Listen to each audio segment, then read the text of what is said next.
Dixo and Apechain present Apechain on Chain and the first ApeCon virtual conference. D2C, or direct to consumer on Apechain, with Hoarder, Pieter, and Frontin. Moving into the next panel here, we've got some one is actually going to be making his second and soon to be third appearance because Frontin advanced to the finals. Congratulations on the Vonga advancement. Thank you very much. Appreciate it. So I'm going to start with the others, or we'll start with the others because we got a little bit of we got at least 90-second pitch from you earlier. Maybe we'll put Pieter and Jason on the spot as well, make them do a 90-second pitch for what they're building. But I kid, you don't have to. You're welcome to share anything you'd like about what you are building. But do you mind just a brief introduction for those that may not be familiar yet? We'll start with Pieter. Hey, yeah. Thanks for having me. I need a banana for this. Does that help? It's good. So Board Brewing, we do seltzers, beer, energy drinks. We are Ape Water Canada's partner, and we do some Web3 stuff that's coming up on Apechain that I'm not going to talk about. But yeah, we ship to 48 states in the US, and we've been at Ape Fest in Hong Kong. We had beer out there, and Lisbon, and just really pleased to be part of the ecosystem and a Made by Apes partner. And yeah, we do IRL stuff with Ape IP and basically any IP that Web3 has as well. So we've done some fun collaborations like with Quirkies and stuff like that too. So and one, you're being too humble because one collaboration, I think you can see it there in the background, maybe some camouflage beer there that was a pretty decent collaboration that you guys pulled off. We did a collaboration with Vape and Yuga, which was unbelievable for us. So that was fun. Yeah.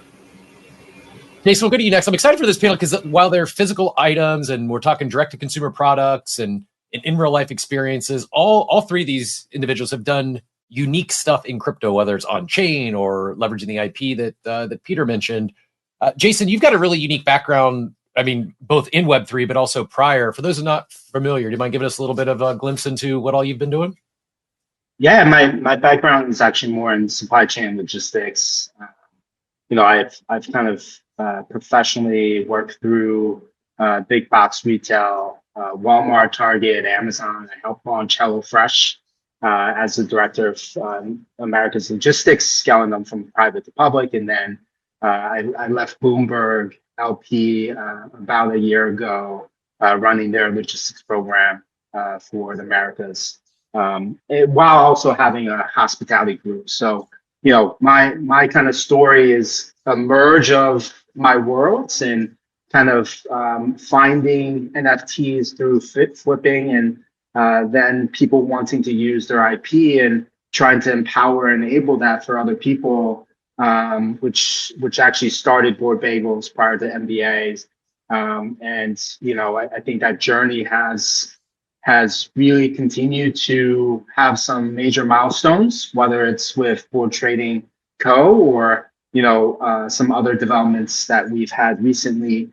But I can pinpoint, in real life events to kind of all those major milestones. So, kind of resonating with the conversation from earlier. And Frontin, I don't want to short you either. I know we got to hear from the Vonga store earlier, but we really didn't get a chance to get into your background. Do you mind sharing a little bit of that, and then we'll jump right into things? Yeah, sure thing. So, yeah, nothing about my background would make you think I'm getting into the clothing business, but actually, lawyer by training. So back to the earlier comment that lawyers kill creativity. I'm trying to break that meta here.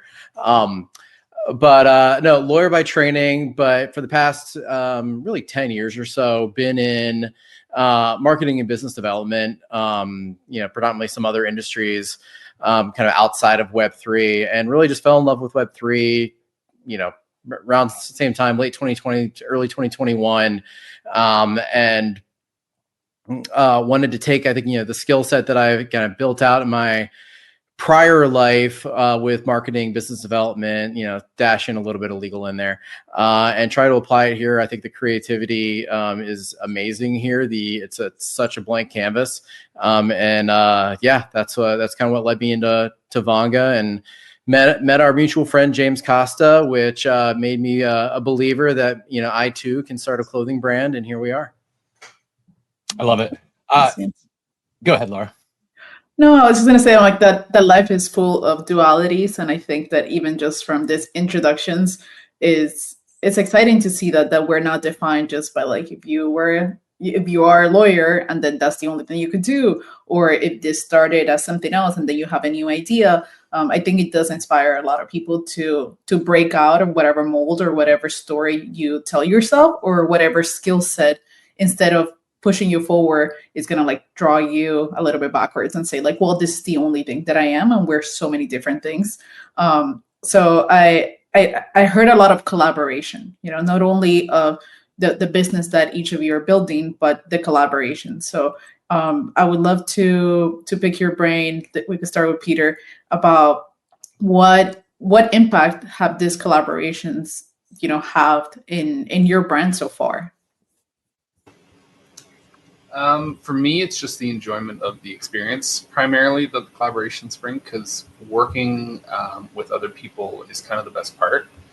My whole reason to be in Web3 is that I just somehow think randomly that most of the people who got in here earlier and are still coming into it seem to be some of the best people I've met in business and life. And so, working with Gene and stuff like that, and just Jason helping out and things like that. And, I've got my board shorts in the back, Chris, and all the IRL experiences. And, Laura, you and I met in Austin, and we've had good conversations and stuff like that. And so for me, the collaboration, I know it sounds how does that make you money? It's more like the satisfaction of the endeavor. And so working with Poppy and Quirkies, and his energy is infectious. And I could honestly list about 60 people in a row where doing the Babe collaboration was just exhilarating and fun and energetic, and it kind of trumps the stress and the concerns and the issues. And so Web3 for me at this point is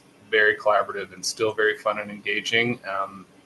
So that, I think that's the one thing I would take away from what the collaborations bring, is it can really make it fun and give you the motivation when things are maybe going a little tough. And so that's the best part of it for me. Working with Apewater, Quirkies, I've got so many different, all the people, we have 50 different founding IP contributors on the can. Every single one of them are wonderful human beings. So yeah, it's just been a lot of fun. I love it. I everything you guys are saying, this is, I'm not just saying it because this is an Apechain ecosystem or ape ecosystem space. It really is so much collaboration over competition. And while the three of you may not work directly in the same, industry or same exact space, I think a common thing is while yes, you have things in your backgrounds that make sense, that set you up for success in what you're doing, all of you have kind of not pivoted, but moved into something that Von Frontin said, he wasn't leading an apparel brand before here. What was it? Why on chain? What was it about this ecosystem, this space that was your driver to, okay, instead of just launching a traditional bagel company, or Jason in your case, what was it that wanted you to lean into this IP and this ecosystem when you had a thriving, successful business already? Yeah, I think there's different aspects of that. One is the technology that exists and some of the kind of differentiation that you can drive with the technology and the layers that you add on top of products. I think there's definitely still a lot of opportunities and challenges in hospitality and Web2 e-commerce today that we can see the solution in Web3, right, with loyalty programs and platforms and things of that nature. But then you've also got this very kind of robust community and IP and storytelling that you don't necessarily find elsewhere, right? So I definitely think that we could all be probably building in Web2, but there definitely is a distinct difference in that feeling of building together here with this technology and the IP.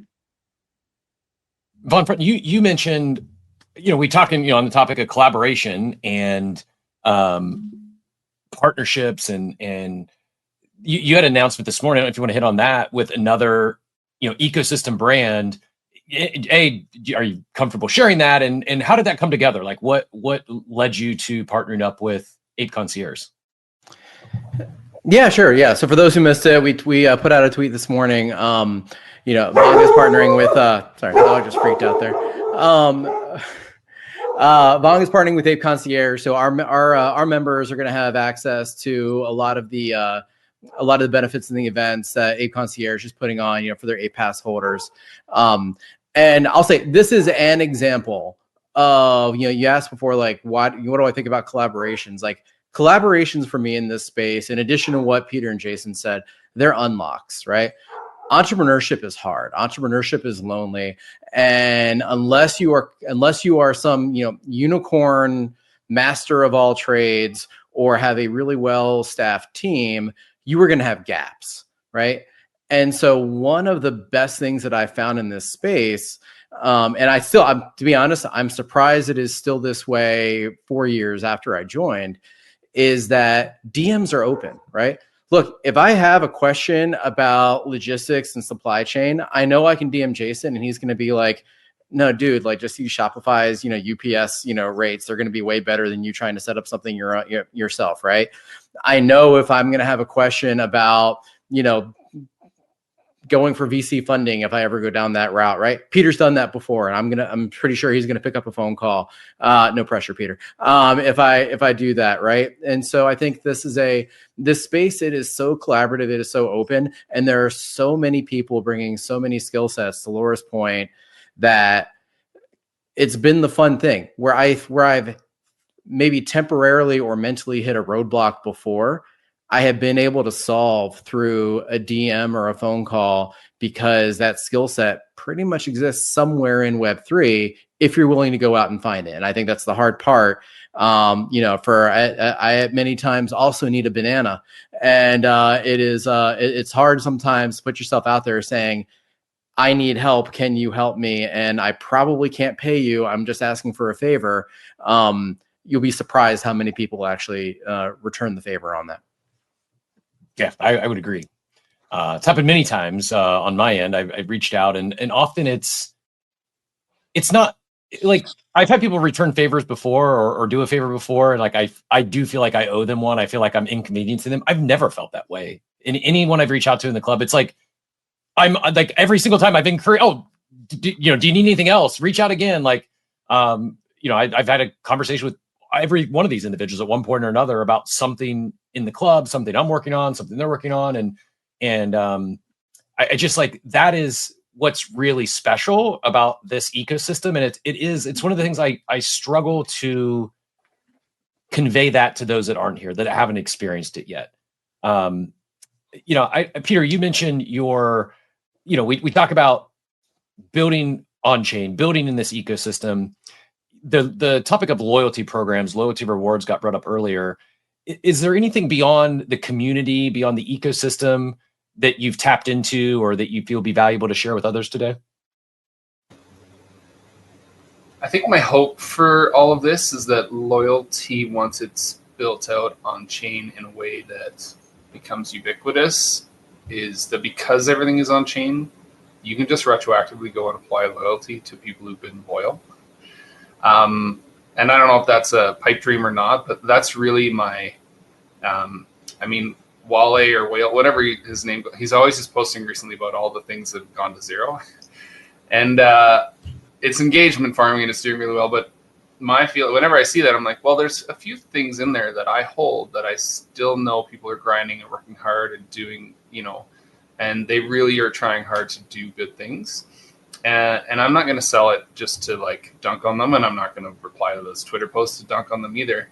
But if they could retroactively apply loyalty to those, and there's, the air miles, the decentralized air miles of X that actually picks up and does well, which I may or may not have set aside. Anyways, I just think that that's a really great way to immutability and, you know, the provenance and things on the blockchain that you can look back to, that kind of show who you are as a collector, person, entrepreneur, everything. And, you know, that's no issue to anyone who's like, oh, this quadrupled and I'm going to sell one of the 4 that I have because I got to pay bills.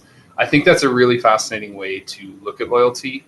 And on-chain just seems to be so much better than a centralized version of air miles where you can't sell this, you can't do that, and you're tied into a credit card being the one that gets you the air miles when the credit card is actually charging the business 2.5% to give the user 0.5% in rewards. It's a broken system. It's terrible, and everyone's got credit card debt because of it. So I think there's a really fun way, and someone's going to build it, and I can't wait to either hop on board and plug into the API or be a part of it. So, yeah. I was hoping it was going to be Von Frontin or Jason here. Jason, I know on the topic of like loyalty, because I was hoping that's where you go, Pieter. My thought is, yes, on-chain unlocks a lot of new options as far as consumer loyalty. Also, this concept of like shared loyalty, and not that that's exactly what you're building already, Jason, but this idea of almost like shared network effects, and it's more than just Jason be able to help give you some logistical advice. You want to like maybe expand on what you're, you know, whether it's Board Trading Co. or any of the other initiatives you're building, and kind of that expanding on what Pieter was talking about, this vision of loyalty programs and you know, I don't your thoughts on like this idea of shared loyalty, whereas like maybe down the road, you know, I'm you know, earning perks because I've got my loyalty points are up because I've got some Board Brewing beer in my you know, on my shelf back here. I've got some Board bagels, and I've got a Vonga crossover, and instead of just getting, you know, 10 points here, 10 points here, and 10 points here, I just got 100 points in the bigger bucket. Is that, you know, I know it's not built per se, but are we onto something here, do you think? Or feel free to take it a different way if you'd like. No, I think so. And I think you start to see the pieces of it, right? Like, I think you have, you know, proof of attendance, you have, you know, proof of play, you have, you know, purchases, whether e-commerce or in real life. And, you know, a lot of us, I think, building brands and products, you know, we're not necessarily big enough yet ourselves, right? We're not the Starbucks Odyssey program, right? We are really kind of scrapping, you know, but yet we're building adjacent in this ecosystem in which, you know, maybe we're not big enough as one brand, but if we can tie these pieces together and reward people for things that they're going to do or purchase or participate already, I think then you can capture the attention and have that persistent kind of activation and engagement to create something that might be sticky enough, right? And, you know, one brand, one product might not be able to do that right now, right? There's a lot of flash in the pan type of activations that, you know, eventually kind of might be overhyped and die by the wayside. And, you know, I think we start to see those pieces bubble up and how we can kind of connect these things, whether through APIs or learn from the other ones. I think, you know, that I hope is around the corner, right? And, you know, for me, it's also experimenting with and not reinventing things that exist out there, right? Shopify have, you know, 2 or 3 really kind of build out third-party loyalty programs that, you know, we're testing. We're testing through Board Trading Co. As we support, you know, other MBAs through that channel. You know, can we see kind of the results or secondary sales from referrals and gamifying that a little bit, leveraging something that already exists and understanding kind of the pieces where Web3 could come in and add more to it. And, you know, as we bring more products, more brands in there, having something that at least overarches, you know, not just one product or brand so far. Can I just to build on that and ask a question actually of, I guess I'm curious all 3 of your takes on this. I know that this is a, like kind of building on what you just said there, which is, of like, there are good Web 2 things that exist. And I guess if you're making a recommendation to someone who's like, look, I have a really cool D2C product idea. And I'll start with Pieter on this one. Because obviously you work with Web 2 brands on this stuff, but you have all these Web 3 integrations. You talk about the advantages of both. Do you think there's how do you get that balance, or how do you talk to people about that balance of balancing the Web 2 solutions with the Web 3 things and where it solves and fixes? Because I think a lot of people's indication or inclination first at the time is like, throw out all the Web 2 and that corpo extractive crap. It's like, no, actually, like, they did some things right there. So how do you decide, Pieter, when you're working there versus the Web 2 solutions versus where you're going to bolt in Web 3? Usually Web 3 because I think everyone has noticed that it moves so fast that the solutions almost come to you. It's like, oh, what are AI agents? How do they work? What's going on here? Why does this, autonomous being have a wallet? And how does that apply to a Web 2 scenario?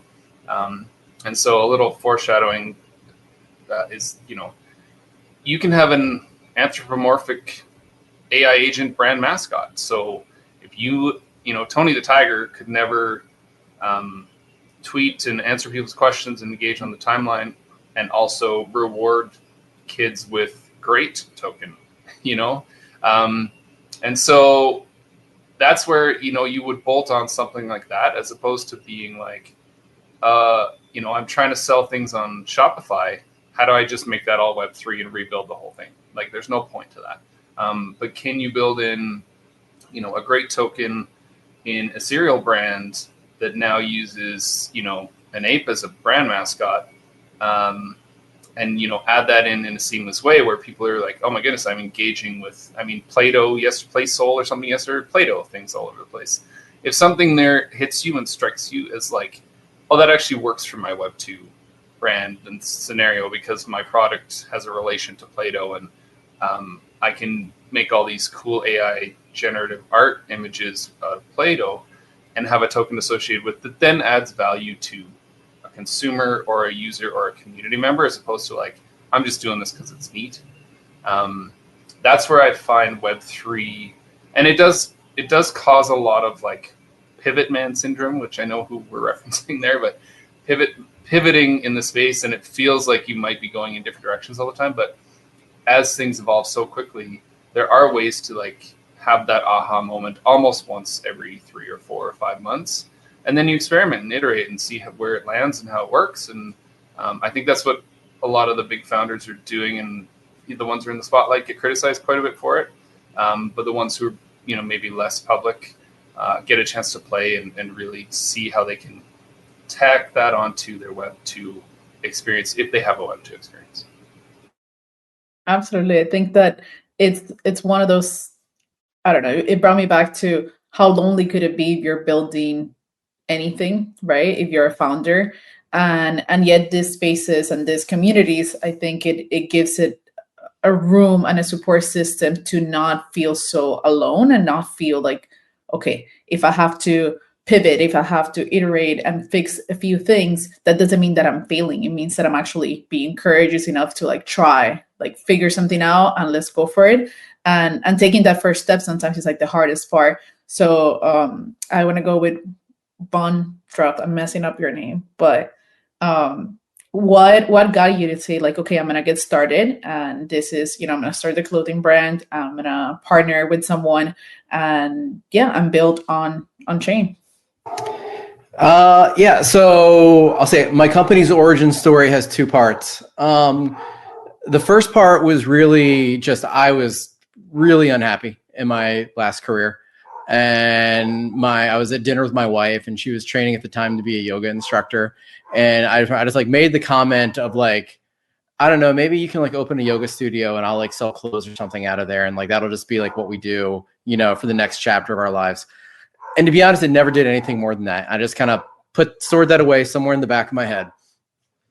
And it didn't come back up, actually. It was a Monday morning coffee with Captain after ApeFest Hong Kong. And the gentleman at the top left corner of your screen was raving about the experience that he had there and how this entire experience was unlocked by this JPEG that he owned. And I was like, and that's like the light bulb went off. It was like, look, we can't all own JPEGs, you know, whether it's the cost or the tech barrier or MetaMask or whatever, right?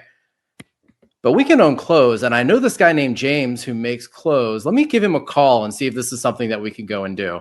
So that was the genesis of it. About whatever that was, a year and a half ago is when I kind of like think of the founding of, you know, my company. And then building on chain, I agree with a lot of what Pieter said, right? Like just being on chain isn't enough, in my opinion, right? Like you know, for that being the central focal point of what you're building, I think it maybe worked in, you know, 21 or so. I don't know if it works anymore. You've got to actually have a product or a service that people want, right? So, and that sounds boring and businessy and Web 2y, but it's how humans work, right? So I think you still need to have something that people want. I do think Web3 expands that product set. And then it's how can you enhance that with Web3, right? We talked about loyalty, right? Like Pieter nailed it with like, and Jason did, of like, you can do so much more with loyalty in Web3 because of what the tech enables you to do that the smile.ios of the world maybe can't. Now, those companies are doing a lot that are right. So can you take what they're doing and make it better, knowing what we know about the tech and how you can utilize the tech? So that for me is the exciting part about on-chain, is because it can take a lot of it can create all new models, right? But it can take a lot of existing models and amplify them and make people like us who are close to this tech that much more competitive in spaces that are ruled by giants as small, scrappy startups. It was a banger. I just want to tug on that string a little bit, and then I know we're running long here, so we'll get these guys out of here. Really enjoying the panel. So often we see, I mean, a lot of these topics we've been talking about here recently on the morning show, and the idea of, I'll use another line of Steve's, like, you don't have to throw the baby out with the bathwater. There's things that these Web2 companies have done that you can build on top of. You can make better. You don't have to reinvent the wheel. You don't have to start over. Just build on top of what they're already doing. And I know we're talking a lot about loyalty programs today in the D2C panel, but this is one area where, whether it's retail holidays or loyalty programs, like, we should be at a significant competitive advantage over our Web2 competitors. But we need to start with that base, right? Start with what they have, and then let's add on it, not try to create something entirely new that forgets about things like simple loyalty programs and, you know, like table stakes that you would think in most businesses. Often I think too many, well, we're on chain, so we're gonna do this, and this is our competitive advantage. Well, that can be your competitive advantage, but don't start from zero. Start from a higher starting point by leveraging what's worked for decades in traditional retail. I don't know, Von Front, you got me on a rant there, the last one. No, sorry. No, it's right. Like, it can be yes and, right? I mean, I think that's the fun thing. Early on, we were so reluctant to do anything that had been done before because we wanted to be, you know, we were new and disruptive and, you know, wanted to break away. I think what we're learning is like, I mean, you can do that. It's really hard to do that. But there's a lot of things that you can take the best of both worlds. And like I said before, I think it allows somebody like Pieter to go compete with Anheuser-Busch, right? It allows somebody like Jason, you know, to go compete with, you know, the H&H Bagels of the world, right? It allows me to go compete with Lululemon because we are going to be able to build a better product using the tech than those other brands that, to be honest, most of them aren't looking at Web3, which means that we get to zig while they zag. Jason, I have one quick question for you. When it comes to the positioning of the brand, I feel like you have done an excellent job, and I almost I don't know. I could go as far as saying that, like, I could bet that everyone listening to this right now, they're familiar with it. What are some of those steps that you have taken in order to build that? Like, have you collaborated with content creators? Has it been just community members? Has it been sending out items? Like, what are some of those strategies for someone that perhaps is starting in this, you know, in this business that have worked for you in the past? Yeah, I'd say D, all of the above. No, I mean, I think there's no silver bullet right there. I think, you know, and very much appreciate it. I think it's something I continue to struggle, challenge, and learn myself, right? I'm not a marketer by trade. But I think you just got to go out there and try things, engage with the community, and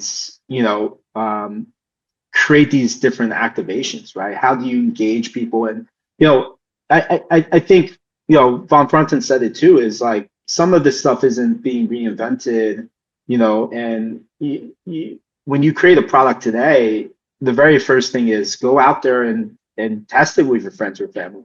Right. Of course, like you've got to take that with a grain of salt, right? Are people gonna pay you for it, or they're just gonna say, hey, it's a great product because they got it for free, right? So there is a difference there, right? And I think you gotta have these different things and figure out how you quantify and get the feedback and create that kind of cycle of agile developments to refine a product and also get the right distribution and marketing and attention, right? So it's not something there's a secret formula for. I still struggle with it, but I think there are lots of ways to take advantage of those opportunities here, especially because of the community, because of tools. And you can look at things like Dashbow and what Rita's built there, right? Me not being a marketer or have skills with 3D assets, that makes it very easy for me to create some kind of activation engagement. And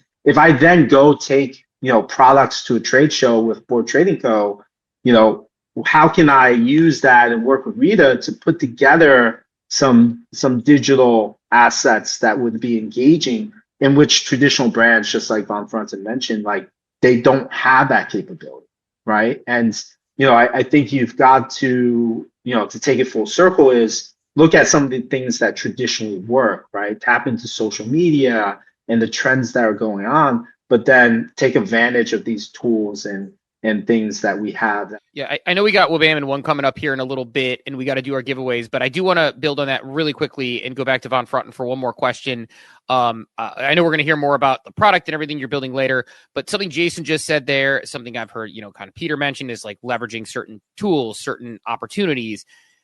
Can you just briefly talk about the usage of AI as an example and how you've done that? Because I feel like you said AI is your co-founder before, and that always resonates with me. So if you could build on that for people who are maybe thinking, look, this D2C stuff sounds fun, but it sounds really challenging if it's just me. It's just you for the most part, but you utilize that. So if you could build on that, because I think it's an actionable thing a lot of people could take away from this, and maybe a couple examples of how you use it. Yeah. No, I've said many times ChatGPT is my co-founder. And boy, that new memory upgrade is really awesome because now I don't have to go back and remind it of a conversation we had 6 months ago. No, so you don't need a lot to get, depending on the industry, you don't need a lot to get started. So my AI kind of journey has been kind of like three phases, and I'll be real quick, right? So first was just ChatGPT, right? When you have a co-founder, you've got somebody to bounce ideas off of. You have somebody to think through things. You can just speak out loud and maybe work through some stuff. When you're a solopreneur, you don't have that, right? And your friends may get tired of you bugging them, asking them for advice all the time if it's not their company.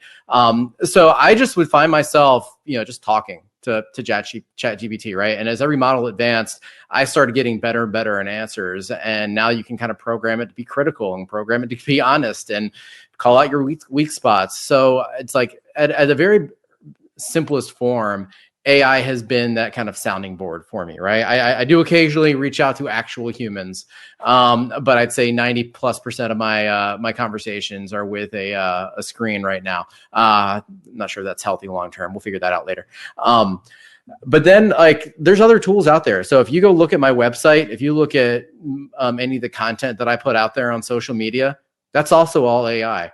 Right. And so I don't need to hire a photographer. I don't need to get models. I don't need to schedule a photo shoot.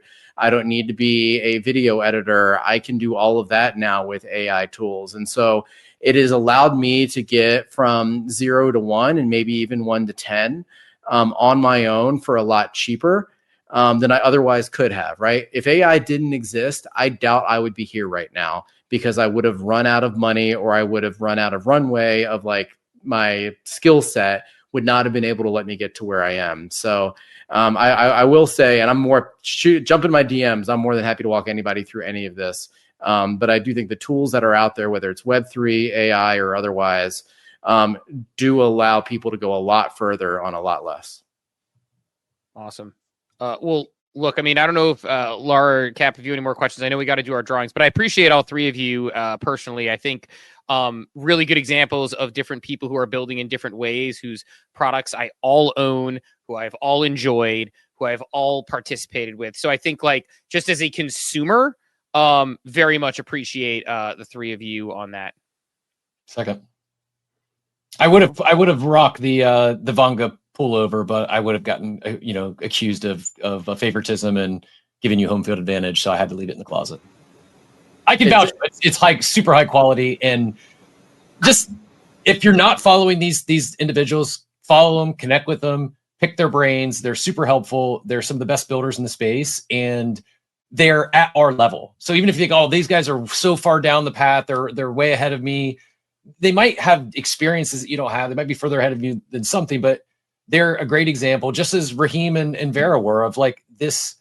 They're great. I don't want to say they're the stereotypical member of this community, but they really are genuinely good people. They want to help. And you may find yourself not picking Von Frontin's brain about loyalty programs or apparel, but potentially AI and how using AI as a co-founder. It's just like they're in the trenches, like the real business building trenches. And this is, I just wanted to double down on that, double tap on that I find this is, potentially the most valuable utility of this ecosystem is not just the quality of builders here, but how willing they are to help others and truly like collaborate with a desire to help, not just because they feel an obligation. Yeah. Well, thank you three. Appreciate it. And I know we'll be hearing back from you again later on Frontin, but Pieter, I got your beer from a vending machine in Lisbon. It was about the coolest thing I've ever done. So I think it's pretty awesome to see. So congrats on that collab. And obviously, Jason, we go way back, lunches in Miami and whatnot, discussing the future of this space. So all three of you, friends and great people. So thanks for jumping through this morning. Yes. Thank you so much. Thank you. Greatly. Thanks for listening to Apechain on Chain. This project is powered by the ApeCoin DAO through AIP572, bringing our community's valuable conversations on chain and also on traditional audio platforms. Rate this episode and/or leave feedback and earn Dixo rewards by visiting the Dixo on-chain platform.